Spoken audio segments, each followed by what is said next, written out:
Thailand Malaysia সীমান্তবর্তী শহর হাট ইয়াই।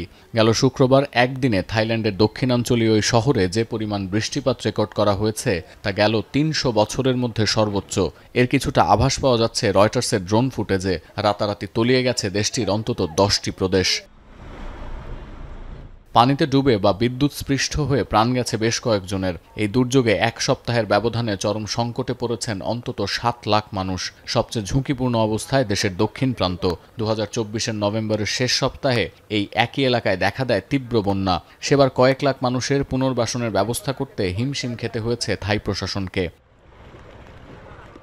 বন্যা কবলিত বাণিজ্যিক এলাকাগুলোতে পাম্প বসিয়ে পানি সরানোর কাজ আরও গতিশীল করার নির্দেশ দিয়েছেন থাইল্যান্ডের প্রধানমন্ত্রী।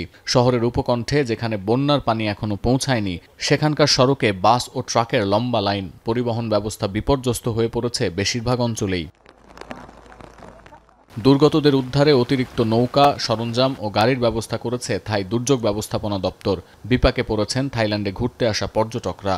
এই খাতে বড় ধরনের ক্ষতির আভাসও দিয়েছেন পর্যটন খাত ও হোটেল ব্যবসার সঙ্গে সংশ্লিষ্টরা। একই পরিস্থিতি পার্শ্ববর্তী দেশ মালয়েশিয়ায়। সোমবার দেশের অধিকাংশ অঞ্চলে জারি করা হয়েছে ভারী বৃষ্টির সর্বোচ্চ সতর্কতা। বন্যা কবলিত ৮ প্রদেশে রাতারাতি ঘরবাড়ি হারিয়েছেন ১৫,০০০ বাসিন্দা। তাদের পুনর্বাসনের জন্য খোলা হয়েছে ৯০টি অস্থায়ী ক্যাম্প। বন্যা পরিস্থিতির মধ্যে ২০০ ফুট দীর্ঘ ভূমিধসের ঘটনা ঘটেছে রাজধানী কুয়ালালামপুরের একটি আবাসিক এলাকায়। প্রাণহানি ঠেকাতে শতাধিক ইউনিট খালি করেছে স্থানীয় প্রশাসন। বন্যার কারণে দেশের বিভিন্ন প্রান্তে সাময়িকভাবে বন্ধ আছে রেললাইন ও মহাসড়কের অংশবিশেষ। এক্স বার্তায় গভীর উদ্বেগ প্রকাশ করে মালয়েশিয়ার উপপ্রধানমন্ত্রী আহমেদ জাহিদি হামিদি জানিয়েছেন, যে কোনো পরিস্থিতি মোকাবিলার জন্য প্রস্তুত আছে সিভিল ডিফেন্স টিম।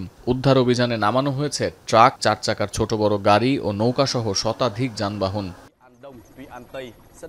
এদিকে বন্যা ও ভূমিধসে সোমবার পর্যন্ত ভিয়েতনামে অন্তত ৯১ জনের লাশ উদ্ধার করা হলেও এখনও নিখোঁজ বেশ কয়েকজন। পানি নামতে শুরু করলেও এখনও বিদ্যুৎহীন ১০ লাখেরও বেশি পরিবার ও শিক্ষা প্রতিষ্ঠান।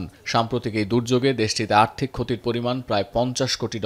পানিতে তলিয়ে গেছে ২ লাখের বেশি ঘরবাড়ি, ২ লাখ হেক্টর ফসলি জমি ও ১১০০ হেক্টর মাছের খামার। নিচু এলাকায় পানি থাকায় বাধাগ্রস্ত হচ্ছে কফি সংগ্রহের কাজ। সতীর্থ কর্মকার, এখন বিশ্ব।